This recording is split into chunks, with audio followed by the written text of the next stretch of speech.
Hello दोस्तों, स्वागत है आपका वाईफाई एकेडमी पर।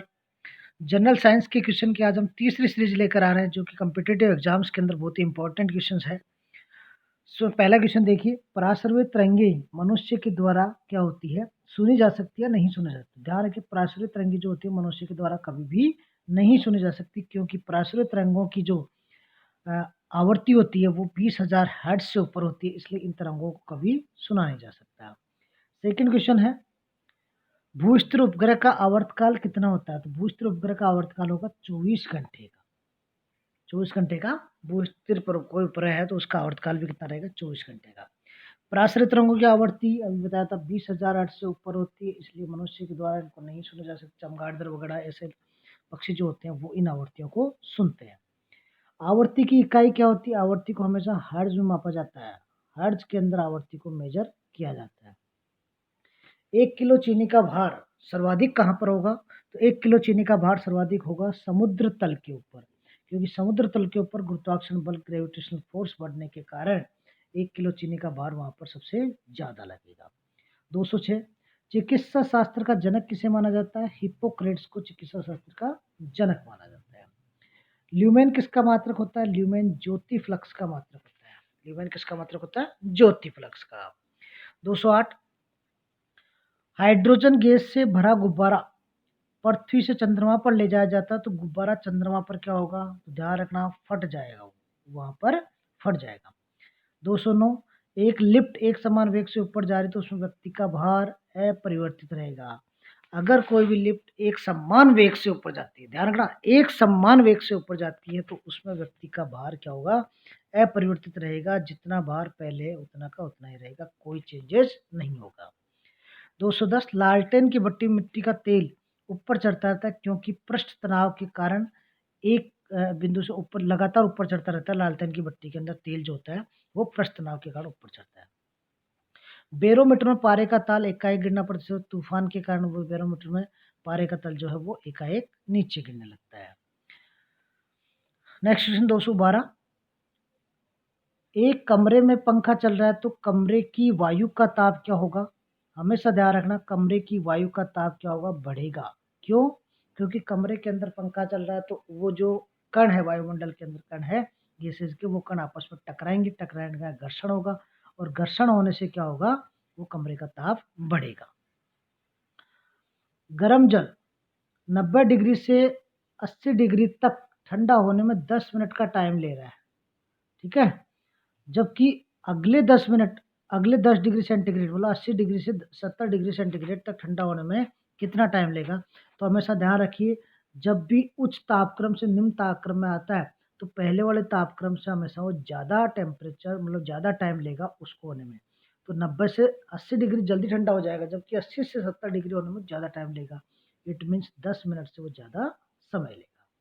नेक्स्ट क्वेश्चन, दो वेक्टर जिनका मान अलग अलग है, तो कोई भी दो वेक्टर हो, अगर उनका मान अलग अलग होता है तो उनका परिणामी शून्य कभी भी नहीं हो सकता। उनका परिणामी क्या होगा? शून्य कभी नहीं हो सकता, परिणामी अलग अलग आएगा। 215, पत्थरों से भरी कोई नाव नदी में तैर रही है, यदि सारे पत्थर नदी में गिरा दिए जाए तो पानी का तल क्या रहेगा? नदी के अंदर, एक नाव के अंदर जो पत्थर होते हैं उनको अगर आप नदी में गिरा देंगे तो नदी के अंदर पानी के तल के ऊपर कोई फर्क नहीं पड़ेगा, वही रहेगा। नेक्स्ट, ध्वनि तरंगे नहीं चल सकती। ध्वनि तरंगे निर्वात में नहीं चलती। निर्वात जो होता है वहां पर कोई वायुमंडल नहीं होता, इसलिए वहां पर ध्वनि, क्योंकि कोई भी तरंगे जो होती है वो वायुमंडल में जो कण होते हैं उन्हीं कणों के कारण आगे बढ़ती है। तो निर्वात में कुछ भी नहीं होता, वायुमंडल होता ही नहीं है, इसलिए वहां पर ध्वनि तरंगे नहीं चल सकती। 217, ट्रांसफार्मर का प्रयोग किया जाता है। ट्रांसफार्मर का प्रयोग किया जाता है प्रत्यावर्ती वोल्टेज को उच्च और निम्न करने के लिए, मतलब प्रत्यावर्ती वोल्टेज को कम ज्यादा करने के लिए ट्रांसफार्मर का प्रयोग किया जाता है। 218, बांध के नीचे दीवारें मोटी बनाई जाती है, उसका क्या कारण है? तो देखो, बांध के नीचे अगर दीवारें मोटी बनाएंगे तो उसमें क्या होगा कि नीचे वाले पार्ट पर क्या होगा? पानी का दाब अधिक लगेगा, और पानी का दाब अधिक लगेगा, इसलिए दीवारों को मोटी बनाए जाते हैं सेफ्टी के लिए। 219, द्रव का वह गुण जिसके कारण अपने विभिन्न परिवर्तनों में होने वाले गति का विरोध करता है, उसको बोलते हैं शांत। नेक्स्ट क्वेश्चन, निम्नलिखित में कौन सा एक यौगिक है? जो रेत है वो छोटे छोटे तत्वों से मिलकर बना होता है, तो रेत को क्या माना जाता है? यौगिक माना जाता है। और विरंजक चूर्ण क्या होता है? विरंजक चूर्ण एक यौगिक है। गैसों की सांद्रता ताप बढ़ने पर क्या होगी? गैसों की सांद्रता हमेशा ध्यान रखना, ताप बढ़ने पर बढ़ेगी। क्या होगा? ताप बढ़ने पर बढ़ेगी। नेक्स्ट क्वेश्चन 223, ठंडे देशों में झीलों के जम जाने के पश्चात भी जलीय जंतु जिंदा रहते हैं, क्योंकि अब मान लो सरफेस के ऊपर बर्फ जम गई, पर उनके नीचे जो है वो पानी 4 डिग्री सेंटीग्रेड पर होता है। तो 4 डिग्री सेंटीग्रेड पर जो जंतु होते हैं, जलीय जंतु होते हैं, वो जिंदा रहते हैं, क्योंकि उसके नीचे तो क्या है? पानी है ना, और पानी का टेम्परेचर कितना है? 4 डिग्री सेंटीग्रेड, इसलिए वो मरते नहीं। 224, यदि पृथ्वी पर वायुमंडल नहीं होता, दिन की अवधि क्या होती? वायुमंडल नहीं होने से दिन की अवधि क्या होती? 24 घंटे से ज़्यादा की होती है। विद्युत मोटर निम्न सिद्धांत के ऊपर कार्य करती, किसके ऊपर? फैराडे के नियम के ऊपर विद्युत मोटर कार्य करती है। 226वां, निम्न में से कौन सा बम जीवन को नष्ट कर देता है लेकिन भवनों को कोई क्षति नहीं पहुंचाता है? उसका कारण है कि न्यूट्रॉन बम जो होता है वो जहरीले पदार्थ निकालता है, जिसके कारण जीवन तो नष्ट हो जाता है पर भवनों को कोई नुकसान नहीं पहुंचता। 227, परमाणु बम में निम्न सिद्धांत में कार्य करता है। परमाणु बम जो होता है वो नाभिकीय विखंडन पर कार्य करता है। दो तरह के ये होते हैं, नाभिकीय संलयन और नाभिकीय विखंडन। नाभिकीय संलयन जो होता है वो छोटे छोटे कणों को मिलाकर एक बड़ा कण बनता है, उसको बोलते हैं नाभिकीय संलयन। और नाभिकीय विखंडन कोई एक बड़ा रेडियो एक्टिव तत्व है, उसको तोड़ने से जो ऊर्जा निकलती है, उस ऊर्जा से जो बम बनता है उसको बोलते हैं परमाणु बम। तो नाभिकीय विखंडन की बेस पर क्या बनाया जाता है? परमाणु बम बनाए जाते हैं। प्रकाश विद्युत सेल प्रकाश को विद्युत में बदलने का कार्य करता है। प्रकाश विद्युत सेल जो होगा प्रकाश को विद्युत में बदलेगा। जितने भी ये जो सोलर लाइट होती है उनके अंदर प्रकाश विद्युत सेल लगाए जाते हैं, जो प्रकाश सनलाइट को किस में चेंज करते हैं? इलेक्ट्रिसिटी में। घरों में पंखे बल्ब किस क्रम में लगे होते हैं? समांतर क्रम में। दो तरह के क्रम होते हैं, एक श्रेणी क्रम और एक समांतर क्रम। तो हमेशा ध्यान रखना, घरों के अंदर जो पंखे होते हैं वो किसके अंदर? समांतर क्रम में लगे होते हैं। नेक्स्ट, एक्स किरणों की खोज किसने की थी? एक्स किरणों की खोज की थी रोंजन नामक एक वैज्ञानिक ने। ठीक है। नेक्स्ट क्वेश्चन 231, पिच ब्लेडी किसका अयस्क होता है? पिच ब्लेडी जो है वो किसका? रेडियम का अयस्क होता है।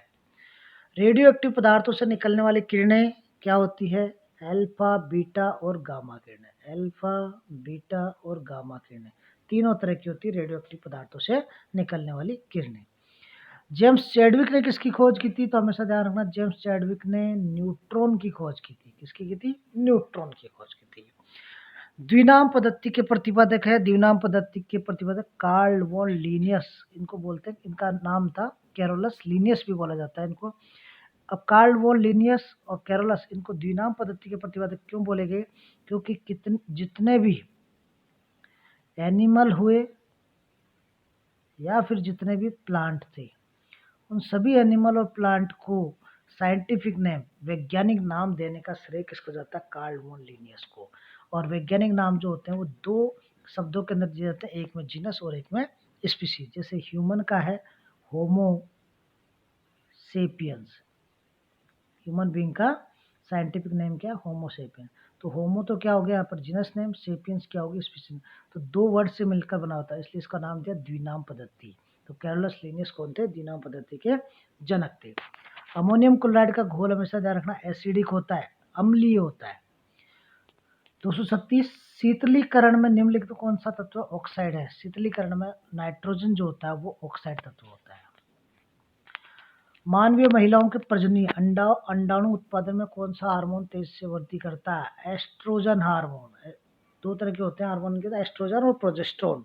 जबकि एस्ट्रोजन हार्मोन होता है वो जब अंडाणु का उत्पादन होता है, एग का प्रोडक्शन होता है, उस टाइम एस्ट्रोजन हार्मोन जो होता है वो तेजी से वृद्धि करता है।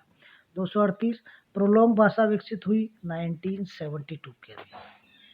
बैकबोन किससे संबंधित है? इंटरनेट से।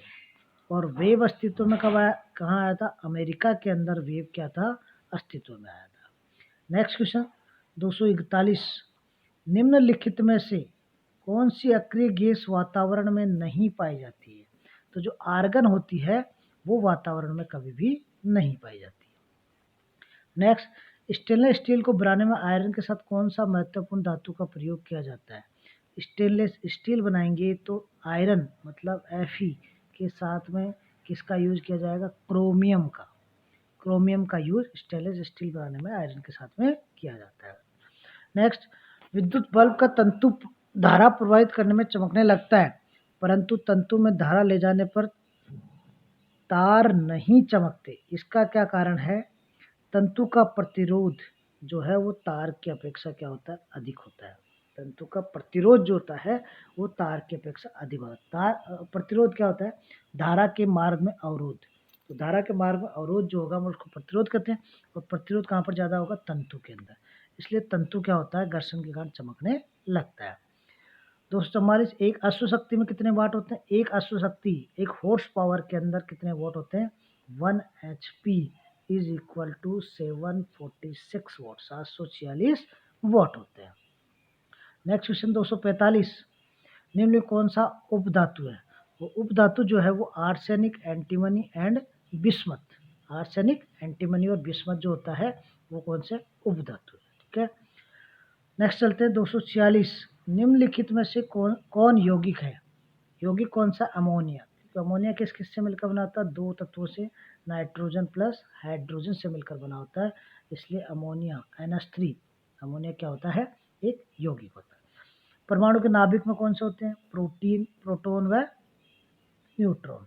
परमाणु के नाभिक के अंदर प्रोटॉन और न्यूट्रॉन होते हैं, और इसके बाहर क्या होते हैं? इलेक्ट्रॉन होते हैं। ठीक है।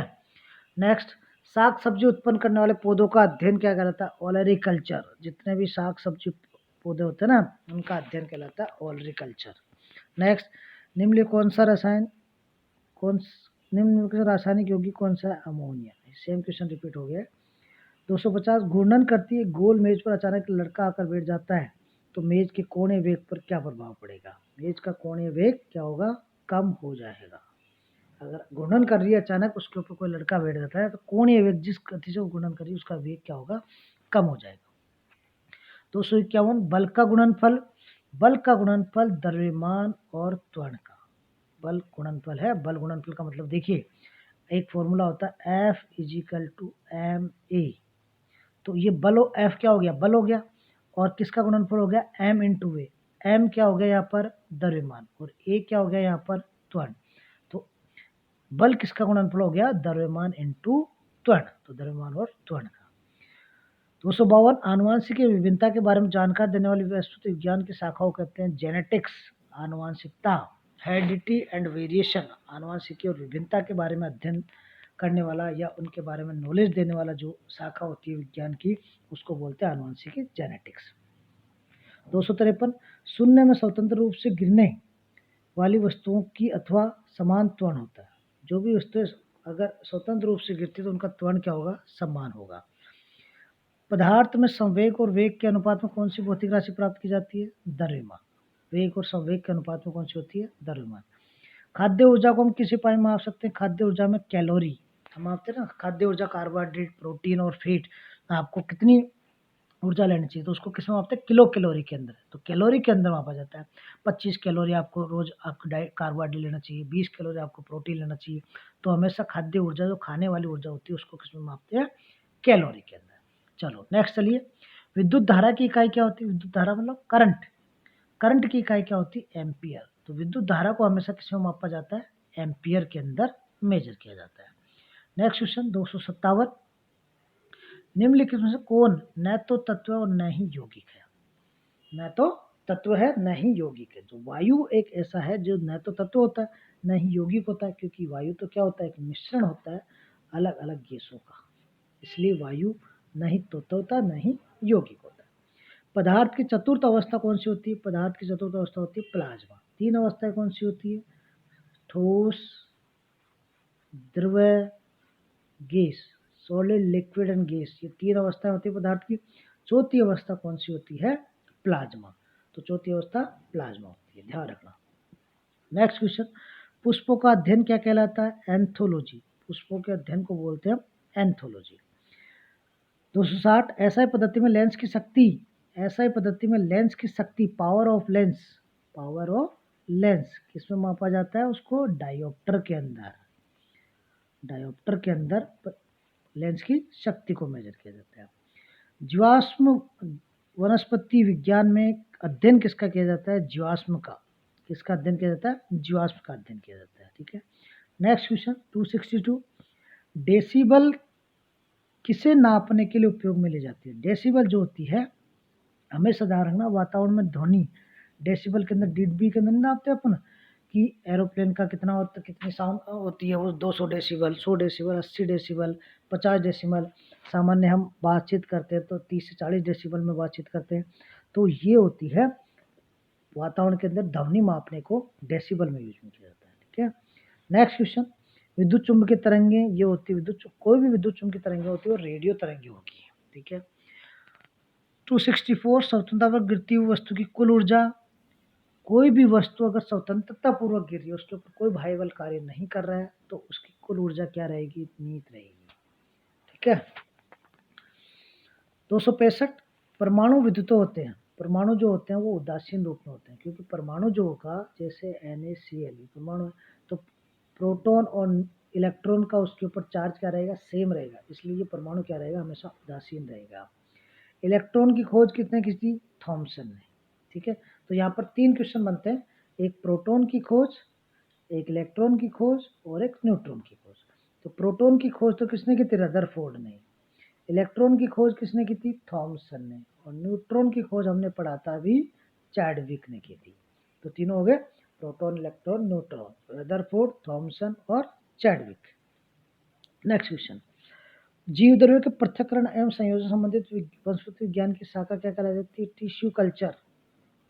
टिश्यू कल्चर, जीव द्रव्य का पृथक्करण मतलब किसी भी सेल के अंदर अगर उसके अंदर जो साइटोप्लाज्म है उसको निकाल कर उससे जो जो उसके अंदर सेल ऑर्गेनल्स होते हैं उनका अध्ययन किया जाता है, तो वो शाखा कहलाई जाती है टिश्यू कल्चर।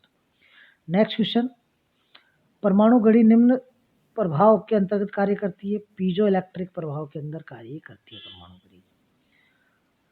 क्वार्ट्ज घड़ियां निम्न सिद्धांत के अनुसार कार्य करती है? दाब विद्युत प्रभाव। 269 नंबर का क्वेश्चन है, क्वार्ट्ज घड़ियां निम्न सिद्धांत के अनुसार कार्य करती है?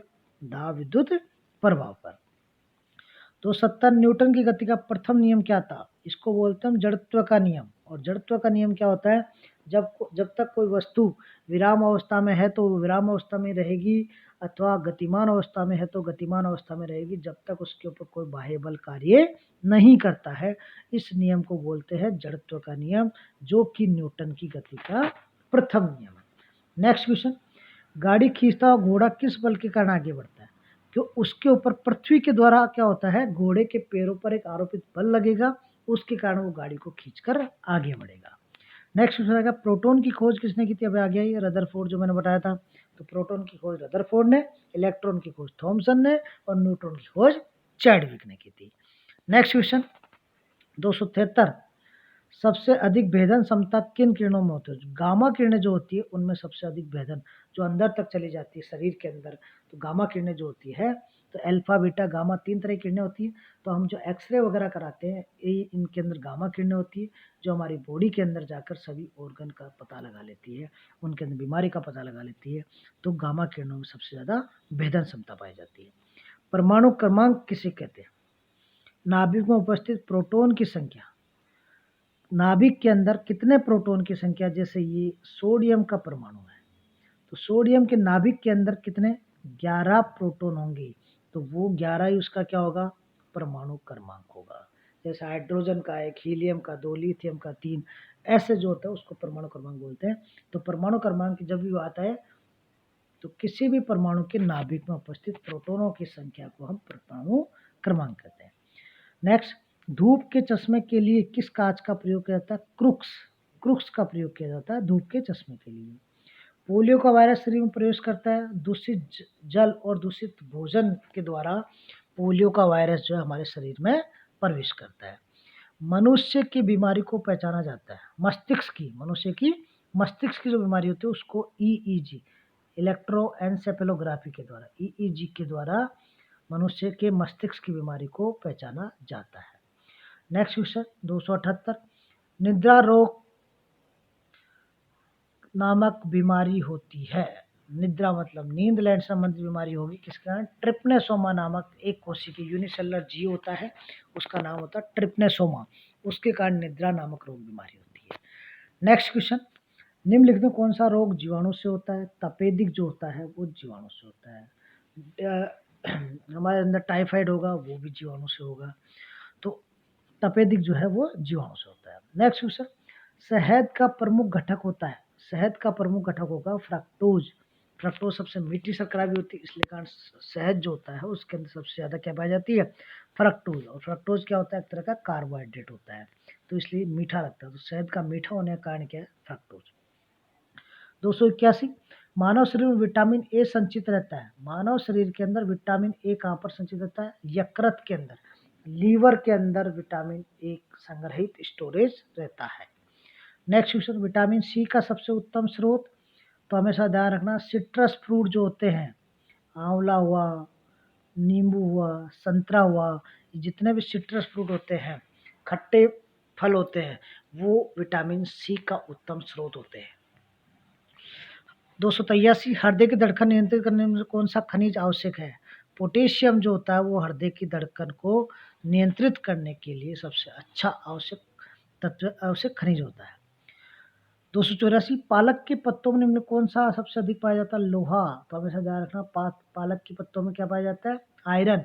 आयरन को लोहा बोलते हैं, तो आयरन क्या होता है? खून बढ़ाने का काम करता है, तो अगर आप पालक ज़्यादा क्वांटिटी में खाएंगे तो आपकी बॉडी में खून की मात्रा बढ़ेगी। नेक्स्ट, श्वेत रक्त कणिकाएं मतलब WBC, white blood corpuscles. WBC का क्या कार्य होता है? रोग प्रतिरोधक क्षमता बढ़ाना, हमारी बॉडी के अंदर जाने वाले जीवाणुओं को मारकर अपने शरीर की रोग प्रतिरोधक क्षमता को बढ़ाएगी। मतलब WBC जितनी ज़्यादा होगी आपकी बॉडी के अंदर, आपकी बॉडी उतनी ही इम्यूनिटी पावर होगी, रोगाणु से लड़ने की क्षमता होगी उसके अंदर। नेक्स्ट क्वेश्चन, किस रुधिर वर्ग का व्यक्ति सर्वदाता होता है? ओ रुधिर वर्ग का व्यक्ति सबसे सर्वाधिक दाता होता है, मतलब वो सबको ब्लड दे सकता है। और अगर सर्वाधिक ग्राही सर्वग्राही की बात करें तो AB ब्लड ग्रुप का व्यक्ति सर्वग्राही होता है, सबसे वो ब्लड ले सकता है और ये सबको दे सकता है। ठीक है बेटा, नेक्स्ट चलते हैं। 287, निम्नलिखित में किसमें लोहे का अंश सबसे अधिक पाया जाता है? हरी सब्जियों में। लोहे का अंश मतलब आयरन। आयरन किसके अंदर होगा? हरी सब्जियों के अंदर सबसे ज़्यादा आयरन होगा। 288, मानव शरीर में पाचन का अधिकांश भाग किस अंग में संपन्न होता है? पाचन का अधिकांश भाग किस अंग के अंदर सर्वाधिक होगा? तो हमेशा ध्यान रखना पाचन जो होता है वो सर्वाधिक कहाँ पर होता है? छोटी आंत के अंदर, स्मॉल इंटेस्टाइन के अंदर सबसे ज़्यादा पाचन होता है। अगर अवशोषण की बात करें तो अवशोषण छोटी आंत का ही भाग होता है। दूसरा ड्यूडेनम जेजुनम के अंदर, उसके अंदर सबसे ज़्यादा अवशोषण होता है। और पानी के अवशोषण की बात करें तो पानी का अवशोषण होता है हमारे शरीर के अंदर बड़ी आंत के अंदर, लार्ज इंटेस्टाइन के अंदर पानी का अवशोषण होता है। नेक्स्ट क्वेश्चन, निम्न में से कौन सा आहार मानव शरीर में नए ऊतकों की वृद्धि के लिए पोषक तत्व प्रदान करेगा? जो पनीर होगा वो नए ऊतकों को वृद्धि करेगा, वृद्धि के लिए क्या करेगा? पोषक तत्व प्राप्त करता है, तो पनीर जो है वैसा है। नेक्स्ट क्वेश्चन, यदि पिता का रक्त ए है, कोई पिता का रक्त है ए और उसकी माता का रक्त है ओ, तो उनके पुत्र का रक्त वर्ग कौन सा होगा? तो देखो इनको कैसे निकालते हैं। इसका जो एलील होता है वो IA I0 आई नोड और इसका एलील होगा आई नोड। ठीक है, तो इनसे जो ब्लड निकालेंगे वो IA IO और इससे जो आएगा वो IO। मतलब यदि किसी पिता का रक्त वर्ग ए है और माता का रक्त वर्ग ओ है तो उसके बच्चों के अंदर रक्त वर्ग या तो ए होगा या फिर ओ होगा, मतलब ए व ओ दोनों हो सकता है। अब इनमें से अगर ऑप्शन ऐसा आ जाए ए व ओ दोनों या फिर ए या फिर ए ओ, कोई भी एक ऑप्शन आता है दोनों में से, तो वो आंसर सही होगा उसका। ठीक है, फिर चलिए 291 पर, हमारे शरीर का अधिकतम भार किससे बना है? हमारे शरीर के अंदर सबसे ज़्यादा होता है जल। जल 80% होता है हमारी बॉडी के अंदर और लगभग पार्ट जो बना होता है वो जल सबसे ज़्यादा होता है बॉडी के अंदर। 292, शरीर में कार्बोहाइड्रेट का संग्रह निम्नलिखित में से किसके रूप में होता है? ग्लाइकोजन के रूप में। कार्बोहाइड्रेट जो होगा वो संग्रहित जाकर होगा हमारी बॉडी में ग्लाइकोजन की फॉर्म में। 293, मछलियों के यकृत तेल में किस विटामिन की प्रचुरता पाई जाती है? जो लीवर ऑयल होता है मछलियों का, फिशेज का, कौन सा विटामिन सबसे ज़्यादा होता है? Vitamin D। नेक्स्ट, किसकी उपस्थिति के कारण गाय के दूध का रंग पीला होता है? कैरोटीन के कारण। गाजर के अंदर भी कैरोटीन होता है और गाय के दूध का रंग जो पीला होता है वो भी किस कारण से होता है? कैरोटीन के कारण। तो कैरोटीन क्या करता है? एक तरह से आँखों के लिए भी फ़ायदेमंद होता है। जो हमारी आँखें होती हैं, रोशनी तेज़ करने में भी कैरोटीन का हाथ होता है। ब्रह्मांड में कौन-सा तत्व सबसे अधिक मात्रा में पाया जाता है? तो ब्रह्मांड में हाइड्रोजन तत्व सबसे अधिक मात्रा में मिलेगा। नेक्स्ट, पृथ्वी तथा अन्य ग्रह सूर्य के चारों तरफ चक्कर लगाते हैं। ये सबसे पहले किसने सिद्ध किया था? कि पृथ्वी तथा अन्य ग्रह सभी सूर्य के चारों तरफ चक्कर लगाते हैं। ये सिद्धांत किसने दिया सबसे पहले? कोपरनिकस ने। कोपरनिकस ने सबसे पहले बताया था कि सभी पृथ्वी पृथ्वी और ग्रह सूर्य के चारों तरफ क्या करते हैं? चक्कर लगाते हैं। नेक्स्ट क्वेश्चन, प्रेशर कुकर में खाना कम समय में तैयार हो जाता है क्योंकि जल का क्वथन क्या होता है उसके अंदर बढ़ जाएगा, तो दाब के कारण वो जल्दी तैयार हो जाता है। ऊष्मा का सर्वोत्तम चालक क्या है? पारा। ऊष्मा का सबसे बड़ा चालक किसको माना गया है? पारे को। और 299, चावल को पकाने में कहाँ पर अधिकतम समय लगता है? माउंट एवरेस्ट पर। माउंट एवरेस्ट पर सबसे अधिक समय लगेगा क्योंकि माउंट एवरेस्ट के ऊपर दाब सबसे कम होता है, इसलिए वहाँ पर सबसे ज़्यादा समय लगेगा। नेक्स्ट, सिरका का रासायनिक नाम क्या होता है? सिरका का नाम होता है एथेनोइक एसिड। तो आज हमने इस तरह से जनरल साइंस के 201 से लेकर 300 तक 100 क्वेश्चन तैयार किए और इसी सीरीज को हम लगातार आगे बढ़ाते रहेंगे। और देखते रहिए, लाइक एंड सब्सक्राइब करते रहिए, शेयर करते रहिए और लगातार हम आपके साथ हैं। नेक्स्ट सीरीज हम लेकर आएंगे नेक्स्ट